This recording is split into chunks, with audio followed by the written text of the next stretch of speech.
Checkez le trou. Oh bordel! Le vent solaire peut atteindre dans l'espace la vitesse de 750 km/s. Oh Willy, saute! Bye bye! La cime des arbres.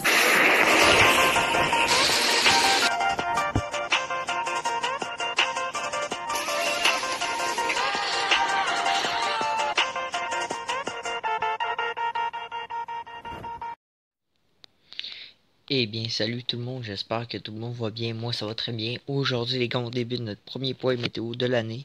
Il y a enfin, oui, un nouveau point météo. Et on va en faire des plus belles cette année. On y va avec toujours plus de contenu. Et d'ailleurs, aujourd'hui, il faut s'accrocher car il y a eu énormément de choses à voir. Et vous avez vu le titre, oui, Québec en déficience de neige. Donc, nous allons commencer tout de suite. Il y a 5 jours, cette nouvelle est arrivée. Passerons-nous à côté du cœur de l'hiver. Donc, on ne perd pas de temps, les gars. On rentre direct dedans. Regardez. Juste pour vous expliquer, en gros, le cœur de l'hiver, ce sont les 40 jours les plus froids de l'année. Début normal, c'est janvier. Alors que cette année, il ne se fait pas encore sentir. Et c'est bien bizarre. Quand on parle du cœur de l'hiver, regardez. Les moyennes sont stables entre moins 10 et moins 17 degrés selon les régions. Donc là, regardez, on peut voir ici... il faut comme un patron, on comprend très vite. Et normalement, le cœur de l'hiver, c'est ça, on dit débute le 6 janvier et c'est poursuit jusqu'au 14 février. Mais là, habituellement, il y a habituellement 60% des journées froides et il y a 25% et 15% après. Donc, on peut voir que c'est vraiment important. Mais là, cette année, il ne se fait pas encore sentir. C'est bien bizarre. Regardez, vous pouvez voir aussi, on comprend très vite qu'il se passe quelque chose. Normalement, c'est ça qui est supposé se passer. Et cette année, les températures du cœur de l'hiver... ils se font pas encore sortir et les températures sont hivernales entre moins 10 et moins 15 degrés. Donc un froid passager viendra visiter le Québec à partir du 15 janvier. Par la suite, les températures sont hivernales entre moins 10 et 15 degrés. Donc ça s'en vient, c'est-à-dire c'est dans environ 2 jours. Alors peut-être que ça a changé, mais après, peut-être verrons-nous enfin le cœur de l'hiver si on verra ici. On va voir le graphique. Fait que bref, on peut comprendre très vite que, regardez, le cœur de l'hiver est décalé. On peut voir, regardez, c'est tout doux, même jusqu'à Yellowknife. Qu'est-ce qui se passe? Alors que la Floride, eux, c'est frais. C'est frais, nous autres, c'est tout doux, tranquille, il fait chaud. Puis en bas, c'est rendu tout froid. Et la Floride et tout, il se passe de quoi, là, les gars? El Niño, je sais pas. Réchauffement climatique, probablement, ça doit jouer là-dedans, c'est sûr. Le cœur de l'hiver s'articule autour du 21 janvier, c'est-à-dire un mois après le solstice d'hiver. En hiver sans cœur, c'est possible. Donc, on dit, c'est la part le plus faible de l'année en ce qui concerne l'énergie du soleil amortie en novembre. Donc, au moment où je tourne la vidéo, nous autres, nous sommes le 13 janvier. Donc, oui, c'est ça, j'essaie de lire rapidement en même temps, mais ça se peut que je fasse beaucoup d'erreurs. Donc là, juste vous rappeler qu'il y aura peut-être un froid passager, les Québécois, donc de moins 10 à moins 15 degrés. Donc ça va peut-être aider à la neige et autres. Donc, on dit, c'est ça, bref, c'est la part le plus faible. Ok, donc ici, c'est les températures moyennes d'un cœur de l'hiver normal. Donc, on dit, regardez, d'habitude, Montréal, c'est de moins 10 en moyenne, alors qu'au Québec, bien entendu, un peu frais, moins 13, et Val-d'Or, bien entendu, moins 17. Et regardez, on a pour moyenne, en moyenne, 43% du temps des températures seuil, donc des moyennes de moins 10 degrés ou plus froides. Donc, on peut couper ce pourcentage de moitié certaines années, on parle là d'un hiver qui n'a pas beaucoup de cœur. Et au cours de cette période, dans les faits, bien entendu, le froid n'est pas toujours constant. Ici, 3 cas où ça a failli réussir, un hiver sans cœur, ou presque. Juste vous avertir, l'enregistreur il a bugué, fait que ne vous fiez pas à ça, c'est vraiment chiant. Donc en 2017, regardez, donc la durée était de 15 jours. 2010 et 2002, bref, on remarque tout que c'était dans la première, dans les 2 dernières décennies. Et regardez, de 10 jours ou 14 jours en 2002. Fait que l'hiver 2020, regardez, on dit que le cœur de l'hiver a eu beau être plus court, donc 35 jours versus 40 en moyenne, et que de 11 jours au début et de 7 jours à la fin, et que le début a été décalé de 10 jours à la fin et de 8 jours avec une durée somme toute normale. Et quand le cœur de la saison arrive en retard, pour du temps, on peut dire que le cœur n'y est pas, et que l'hiver est écourté. C'est souvent la marque d'un hiver doux. Donc, hop là, je descends. Regardez, malgré nos hivers qui se réchauffent, le froid réussit tout de même à se manifester, même avec du retard quand même. Et depuis 2010, à 3 reprises, le creux d'hiver s'est étiré jusqu'à mars. Ce fut le cas, notamment en 2014, 2015 et 2019, avec des durées de plus de 50 jours, 85 en 2014. Donc si on nous dit normalement le quart de l'hiver débute le 6 janvier et se poursuit jusqu'au 14 février. Et dans pas long, regardez, je vais vous montrer un petit schéma. Et regardez, vous allez comprendre très vite, regardez, le froid durable est juste en haut. Donc nous pouvons voir, regardez, les dates s'écouler, tandis qu'en gros, le froid passager va faire un creux dans la doucité. Regardez dans le chaud, en tout cas, bref, vous avez compris, regardez. Donc nous aurons un beau froid passager qui devrait arriver d'ici le 15 janvier. Donc ça va être quand même une assez bonne nouvelle pour certains. Ok, donc, prochain article, maintenant, nous allons aller voir dans les du jamais vu en 50 ans. Donc, on va les voir en gros, on va les rendre visite un petit peu à nos amis espagnols, nos amis européens espagnols. Et donc, on dit du jamais vu en 50 ans, blocage plonge cette région dans la tourmente. Donc, vous aurez deviné un blocage atmosphérique à l'origine d'un mouvement rarissime. Donc, en gros, savez-vous pourquoi? En gros, il y a tout le temps, il y a ces temps-ci, Valence, Madrid, etc. sont ensoleillés sous la neige. Et bien, vous avez votre réponse juste ici. L'Espagne est presque complètement ensoleillée sous la neige. Donc, il se passe quelque chose. Et regardez-moi ça. Dans des secteurs, regardez. Donc, on peut voir qu'aux alentours, plus loin, 10 à 15 cm, ou Bilbao, etc. On avait du 30 à 40 cm dans les régions. Bon, après, là, on est rendu plus dans la région montagneuse. On comprendra très vite. Donc, en bref, important blocage dans l'Atlantique, crêtage qui, en fait une descente d'air froid en Europe et neige abondante à Madrid. C'est ce qui donne. Donc, en bref, c'est un événement qui est vraiment atmosphérique exceptionnel, un blocage atmosphérique exceptionnel qui se fait sentir pour nous dans les Québec et en Europe également. Donc, on est tous liés à ça et je pense que beaucoup sont au courant. Regardez-moi ça. On peut regarder le blocage atmosphérique qui est là. Et donc, en gros, l'air froid qui descend de l'Arctique passe en dessous et donc descend jusque dans les régions où que d'habitude c'est très doux l'hiver. Regardez-moi ça. Donc, fort creusage qui apporte une descente d'air froid. Et donc, on dit qu'il y a également encore de la neige à venir. Donc, des anomalies froides d'une dizaine de degrés sont prévues de plus et un important système apportant encore des grandes quantités de neige. Et ça, normalement, ça devrait peut-être arriver aussi, fini. D'après moi, bon, je vais juste en parler de qu'est-ce qui s'est passé.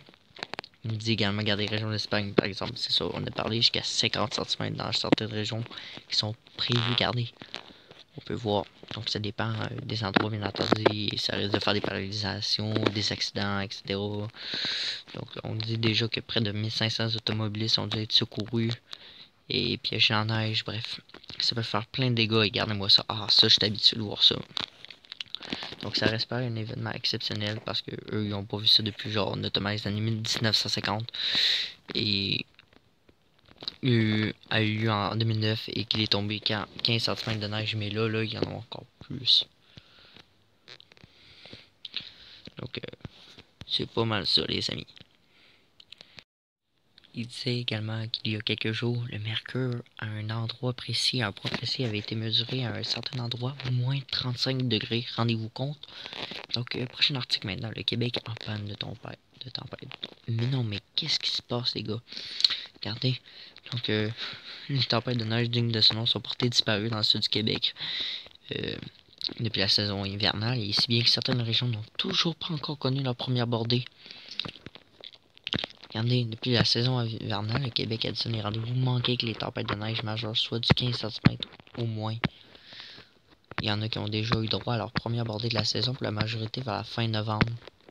Regardez, on peut voir que tout le monde a eu Val-d'Or, par exemple, Rimouski, Gaspé, Sept-Îles, sauf Québec, Gatineau, Montréal et Sherbrooke. Moi, je suis à Québec, je vous rappelle, regardez, à venir. Donc, on voit qu'est-ce qui se passe. Et on peut prendre ça autant les santé sud, bref.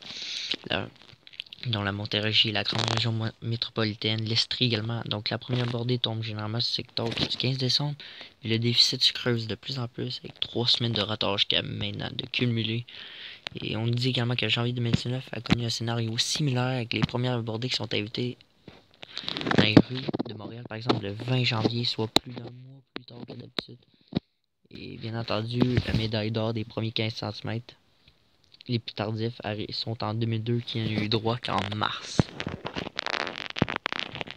Il est même arrivé qu'à quelques reprises que le sud du Québec ne connaisse aucune bordée de tout l'hiver. Voilà, après ça date des années 1900 qui remontent à 40 ans. Donc c'est un phénomène assez exceptionnel. Mais un déficit de neige marque les premiers pas de l'hiver 2020. 2020-2021. Regardez, on dit par exemple même les plus gâtés comme par exemple Sept-Îles ou Val-d'Or par exemple ont un couvert nival plus mince que d'habitude, donc il se passe quelque chose. Donc on dit regardez, les précipitations solides ont été beaucoup moins présentes que la moyenne. On peut voir, regardez, la moyenne est de 131 alors que nous sommes en bas, nous sommes dans les 81. Vous pouvez remarquer un peu la carte partout et comparer. Et il nous dit également que, par contre, un retour possible à un patron actif, donc la tendance n'est pas près de se renverser, les amis, et restera effectivement tranquille au moins jusqu'à la deuxième portion de janvier. Je sais pour certains, c'est décevant, mais un certain potentiel tempétueux pourrait reprendre du poil et de la bête à partir de mi-janvier. Oh oh, pour voir aussi les tempêtes. Regardez l'île des tempêtes ici qui nous parle, qui est actuellement au nord-ouest des États-Unis, pourrait remonter légèrement vers le nord. Donc, résultat des systèmes dépressionnels riches en humidité originaires du USA ont l'opportunité de se frayer un chemin jusqu'à nos latitudes. Donc, un espoir de première bordée pour le sud du Québec est donc possible. Quelle est l'éventualité? Maintenant, on va passer au second article, un mi-janvier aux allures de décembre. Qu'est-ce qui se passe-t-il? Alors que le système se fait tranquillement chemin vers le Québec, dont l'arrivée est prévue pour ce week-end, on peut constater que les cours de 2021 ressemblent beaucoup à celles des premiers jours des mois de décembre typiques. Genre des max moyennes de -2, et alors que la normale est de -7. Qu'est-ce qui se passe? On va aller voir ça. Le Québec fera un retour dans le temps au cours des prochains jours. Un système digne du mois de décembre, moment où l'hiver n'est pas complètement installé. En plus, la province dans sa mire. En effet, un mélange de précipitations est possible dans le sud du Québec. Donc, c'est ça le système. Qu'est-ce qui va se passer? Il va nous frapper, mais pluie ou neige. Moi, j'espère de la neige. La cause, la douceur, bien entendu. Surtout, après ça, dans les températures vont aussi effectivement autour des points de congélation dans les environs de la métropole, surtout à partir du milieu de la semaine. Ça représente plus de 5 degrés au-dessus des normales saisonnières dans le sud des provinces habituellement. Dans le sud de la province, habituellement, que la normale est de -7. Donc, vous pourrez revoir ici dans les semaines à venir la normale qui est d'habitude. C'est la normale de -7. Mais ce mercure clément permettra par moment aux précipitations d'atteindre la phase liquide, malheureusement pour le sud de la province, que je n'espère pas. Au nord du fleuve Saint-Laurent, c'est un autre scénario qui se dessine. Le système risque d'emmener essentiellement de la neige pour ce secteur. Donc, neige prévue. Donc, regardez. Donc, il y a un autre système, genre, c'est comme un système. Fait que là, on peut voir que moi, je pourrais recevoir dans les... Je suis dans les... Ok. Ah, non, non, non, ok.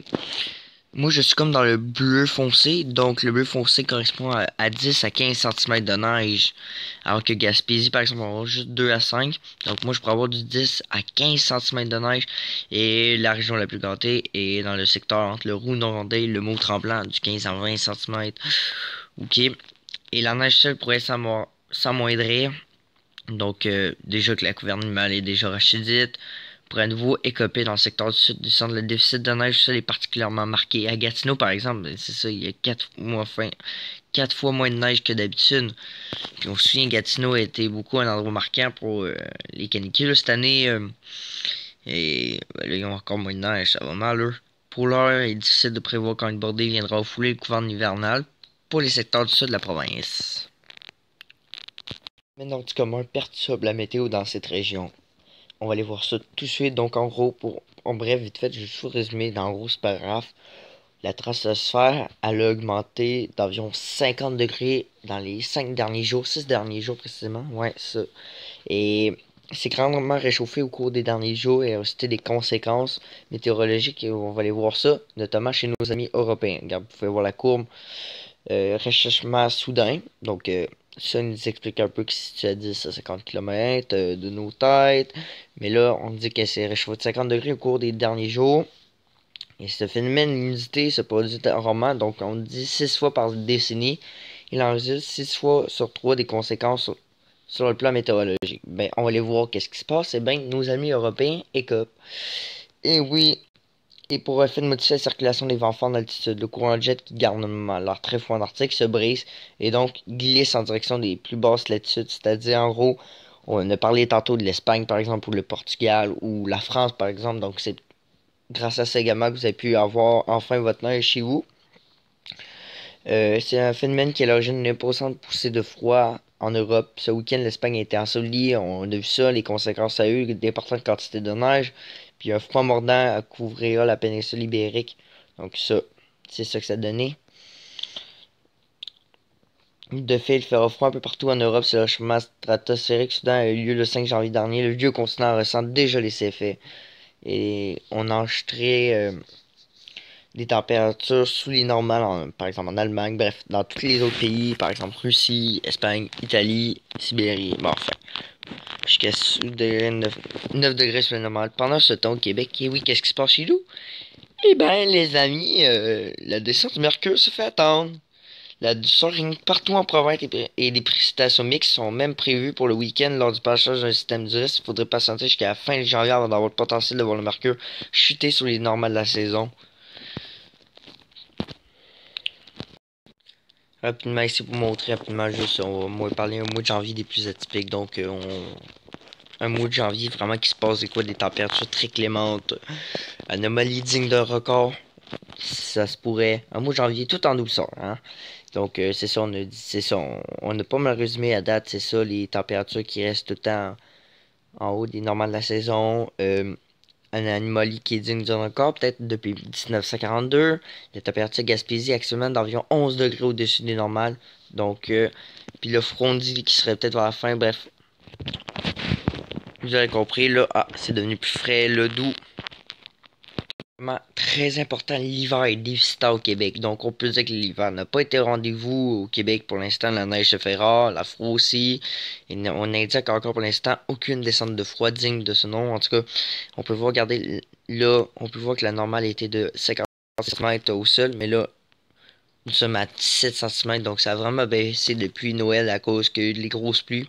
Donc, on est vraiment déficitaire en neige. Le froid manque à l'appel. Aucun froid en vue pour le sud de la province pour l'instant. Mince couverture pour l'instant. Regardez, la métropole n'ont même pas encore enregistré leur premier moins 20 degrés. La couverture de neige au sol est encore mince. Précipitations neigeuses sous la normale. Cette île et Gaspé ont reçu plus de pluie que de neige depuis le 1er décembre. Ça marche pas. C'est les deux régions parmi les plus gâtées avec des 177,4 mm de pluie pour Gaspé ou 66 mm sur la côte nord pour cette île. En tout cas, 148 mm en moyenne et de 26 mm de fait sur l'ensemble du territoire québécois. Bref, les tempêtes ont été rares et les précipitations solides ont diminué. Vous pourrez le remarquer ici. Donc, de la douceur normale depuis 2000, c'est ça, la métropole n'a connu que ce hiver sans moins 20 degrés. C'était 2001, 2020, 2002 et qu'il n'en aura pas en 2021. Ça ne veut pas dire, ben c'est ça. Et cela ne veut pas dire qu'il y en a en 2021. Mais bon, après, ils peuvent connaître également des minimums. Ils n'ont pas encore connu des minimums sous moins 20 degrés. En hiver normal, compte une bonne dizaine. Donc, ici, la région de Sept-Îles se démarque encore ici avec seulement 2 jours avec un mercure à moins 20 degrés dans le cas de mois de décembre et janvier normaux. Et alors que Val-d'Or en compte, cette région en compte 27. On dit même, gars, c'est ça, nous trois, nous sommes largement déficitaires. Québec, Val-d'Or et Sept-Îles. Bref, là, ici, après là, on parle plus de Sept-Îles.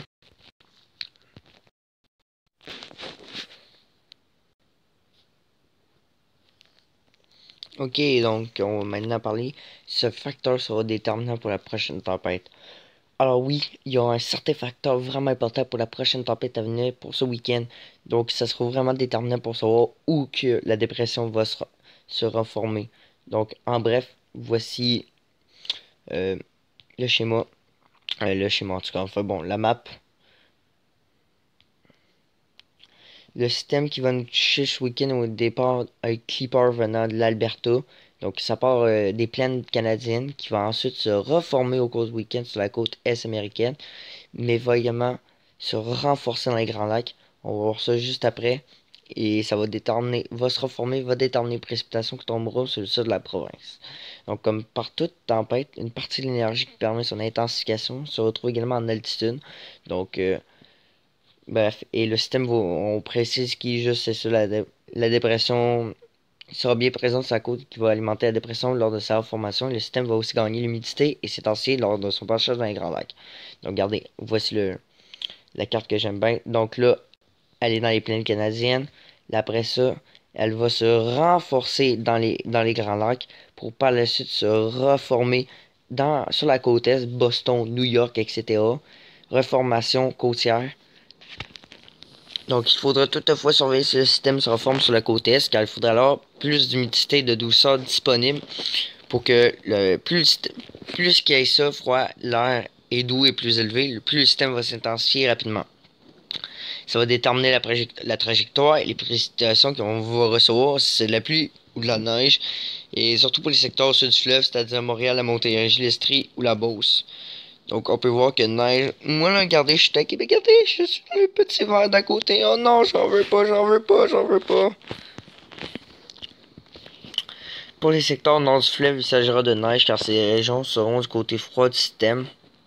Donc si la formation continue permet à la fois d'entrer plus rapidement sur le Québec, bref, on va être majoritairement sous forme de neige. Les précipitations sont sous forme. Donc qui a quoi, en bref. Donc vous allez voir, regardez, tout ce qui est du côté de la rive sud et métropolitaine, région métropolitaine, on a une zone incertaine si c'est de la pluie ou de la neige. Moi, c'est Québec, donc regardez, je suis dans le petit rose normal.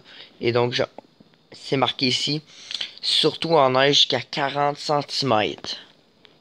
Oh! Oui, oui, oui, monsieur! Donc, la trajectoire du système aura un impact sur les précipitations. Si le système passe plus au sud, la neige sera plus abondante. Donc, pas mal ça. Donc, c'est à surveiller dès samedi. Et en effet, ces derniers suivent en général la trajectoire plus classique. Habituellement, c'est le genre de système. Ils sont plus faciles à prévoir. Donc, mes chers compatriotes, ne vous inquiétez pas, ne perdez pas espoir les amateurs de ski, de skidoo et de tout autre sport d'hiver. Car oui, c'est prévu pour ce week-end en plus. Tempête ce week-end, neige abondante et vent fort. Donc, le début de la nouvelle année n'a pas été très actif, malheureusement. Et la première tempête de 2020 frappera le Québec ce week-end avec la neige abondante et des vents. Certains secteurs pourraient recevoir jusqu'à 40 cm de neige. Je sais pas si je vais l'avoir parce que ça c'est différent. Ça change à toutes les heures, ça, pas mal. Forte neige lourde. En bref, un système baga. On a résumé l'important système frappera le Québec ce week-end. Mélange pluie et neige en Estrie dans le sud de la province et jusqu'à 40 cm de neige pour certains secteurs. Au début, bon, il s'agira d'une perturbation de provenance de l'ouest qui sera accompagnée de masse d'air froid qui prendra la vie en chemin à raison de la présence d'un anticyclone, mais une seconde impulsion le redonnera vie. Donc c'est ça, regardez, de la pluie qui va suivre, etc. Donc en matinée, samedi, les précipitations débuteront sous forme de neige au nord du fleuve. Cette neige sera parfois forte et surtout lourde en raison du mercure qui se maintiendra près du point de congélation. Pour les secteurs au sud du fleuve du Saint-Laurent, la pluie et neige pourraient servir durant quelques heures, mais surtout en après-midi alors que le maximum devrait dépasser 0 degré. Donc en bref, en second lieu, plus tard en soirée, le mercure sera à la baisse. Des précipitations mixtes sont encore possibles dans l'extrême sud du Québec et en Estrie. Donc pour l'Est, regardez, là je suis toujours regardé Québec en haut. Neige, le froid replique. Un afflux d'air froid en provenance du ouest canadien accompagnera cette grosse perturbation. Cela permettra de solidifier les précipitations dimanche sur l'ensemble du territoire québécois. Donc neige abondante, ça c'est très intéressant. Donc les types de précipitations. À l'heure actuelle, les modèles prévoient jusqu'à 40 cm pour les régions des Laurentides, de Charlevoix, du Saguenay, de la Côte-Nord. Charlevoix, je vous répète, c'est à environ 40 minutes de route de chez moi, 1 heure environ max. Et pourrait recevoir une quinzaine de centimètres et l'Estrie un peu moins. Donc ceux-là qui sont plus proches du fleuve ont une bonne chance. Donc malheureusement, je suis en train de voir, mais moi je vais avoir... Regardez, je suis juste à côté du malheureusement du 30. On sait pas qu'est-ce qui va se passer si...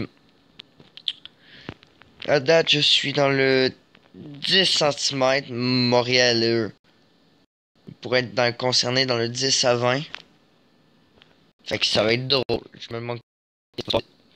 10 à 20 cm. C'est quand même plutôt pas mal, là. Ce qui va être intéressant, on dit que ça va être vraiment une vraie tempête. Donc, on va vous parler maintenant des vents qui pourraient atteindre les 40 km/h, surtout en Estrie et en Beauce. Et également, les vents vont être très puissants. On aura du 50 km/h dans le secteur de Québec, alors que où la reformation, ou les côtes, etc., ça va être du 80 km/h. Ça va être vraiment impressionnant. Également, pour l'autre article, je vais vous la dire tout de suite qu'est-ce qui se passe. En gros, ça pourrait être incertain parce que ça pourrait être bien une belle tempête, mais ça pourrait même être la première abordée pour Montréal. Et pour nous également. Mais malheureusement, peut-être la dernière pour certains. Donc c'est vraiment dommage. C'est ce qui termine ce point météo. Merci à tous d'avoir assisté. On en discute dans les commentaires de qu'est-ce qui va se passer d'ici les prochains jours. Je croise les dos pour le 40 cm de neige, mais pour moi c'est déjà peine perdue. Je pense juste avoir 10 à 20, au moins 20 cm. Ça serait trop bien. Ciao ciao.